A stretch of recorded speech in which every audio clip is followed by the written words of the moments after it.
Hello, my name is Susie Finkbeiner, and I am here for the very first ever Flash Breathe Christian Writers Conference. I'm so glad that you're watching this, and I look forward to having many more of these in the future. Today, we're talking about how to make time for your writing. Many of you are participating in what's called NaNoWriMo, which is National Novel Writing Month, the month of November, in which you're trying to write 50,000 words of a novel in 1 month. That requires 1,667 words every single day in the month of November, which is a great goal. And it's really fun, and I've done it several times, but it can be daunting. And if you are participating, maybe if you're not, you realize how hard it is to carve out time to write in your daily life.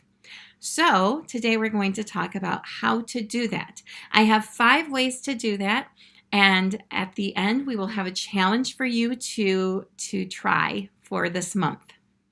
First, the best way to find time for your writing is to actually be proactive and schedule time. So what you're going to want to do is write it on your calendar. Set an alarm on your phone that this is time for you to write. Just like if you are going to your day job, you're going to show up on time. You're going to work for the amount of time that you're scheduled, and you're going to be on task the whole time if you're a good employee. But this is for your writing. So schedule that time on your calendar. Say, on Tuesday, I'm going to write from 1 o'clock until 3 o'clock. And then at 1 o'clock to 3 o'clock on Tuesday, show up, sit in your chair, get your work done. Keep your appointment. Don't say, well, it's just writing. No, if you schedule this time, you need to honor the time that you've scheduled. One good way to do that is if you get distracted when you're writing at home and you think there are other things I should do the laundry, I should do the dishes, then here's a good hint. Don't do it at home. Go somewhere else where you won't have those distractions. And while you're in that chair doing your writing, set a timer so that it goes off in the time that you said you would be done. That way you're more likely to stick with it. You can look and see how much time you have left. And that way, you're more mindful about spending that time doing what you are supposed to be doing, and that is writing. So, schedule a time. Make a date with yourself for your writing. Another thing to do is everywhere you go, take a pen, take a notebook, take your phone where you can jot down notes, email yourself. You never know when you're going to be stuck in line at the grocery store. Hey, that can be 5 minutes to write down a few notes about what you want to work on. You never know when you're going to be waiting for your kid in the school pickup line. So go ahead and use that time. Even 5 minutes of extra writing adds up over time. So keep those implements with you. Another thing to do is to say no to other things. Whenever you say yes to one thing that you're going to do, you're saying no to another. So I would encourage you to say yes to your writing, and that might mean saying no to other things. That might mean saying no to volunteering for one more thing at church or in your community. That might mean saying no to going out for coffee if you've already scheduled time to write. That one's hard. It might mean saying no to going to a party that you didn't really want to go to anyway, because you decided to say yes to your writing. This doesn't mean that you just hold up in your house and never go out again. It just means that you are saying yes to writing during certain times and during certain seasons of life. And this is a good thing. Your writing is important. You wouldn't be writing if you didn't think it was important. So act on that and say yes to your writing and say no to some other things. So schedule your time for writing and stick to it like it's your job. Keep writing implements with you to write in those carved out moments of time. say no to other things so you can say yes to your writing. And number 4 is delegate. In my house, there are 5 people living here. I am not the only one who can start a load of laundry. I am not the only one who can heat up leftovers for dinner. I am not the only one who can scrub the toilet. I'm not. There are 4 other people who are capable of doing these things. And so every once in a while, I delegate those jobs. I ask someone else in the family to do this or that so that I can have time to write. This is okay. I think so often we get in our minds that we have to be busy and we have to be the ones doing everything. We don't. If someone else is capable of helping out, give them the opportunity to do that.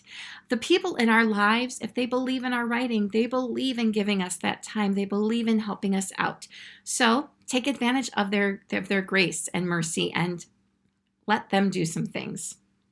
Also, there are times when you might need someone to go get groceries for you, and you feel guilty about that.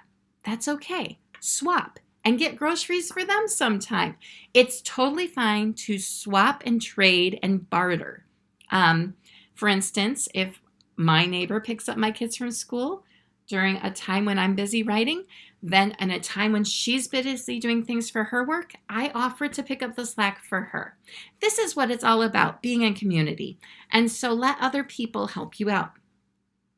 The last thing that I would add is, so first, schedule time, keep with it. 2, keep a notebook so you can take notes. 3, say no to other things so you can say yes to your writing.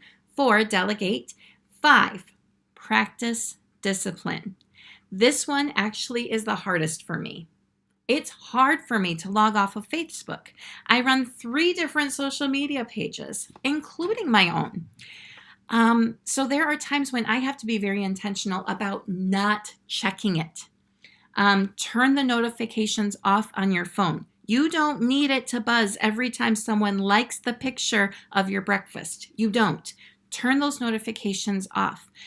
Turn off the television sometimes.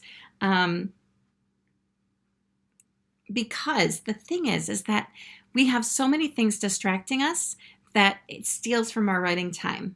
So any way that you can get rid of those distractions by saying no to television, saying no to Twitter or Facebook or Instagram, by silencing your phone so you don't get all of those spam calls, do what you have to do to eliminate those distractions and practice discipline. Show up when you say you're going to. Keep your commitments. And you will be alarmed at how much time you find in your day when you are disciplined to getting rid of all of those distractions. So I'm going to do it again. I'm going to go through the whole list one more time. Schedule your time and keep to it. Keep a notebook handy. Say no to other things so you can say yes to writing. Delegate things that don't have to be on your shoulders, and practice discipline. If you do those things, I think that you will be able to find more than an hour a day to write.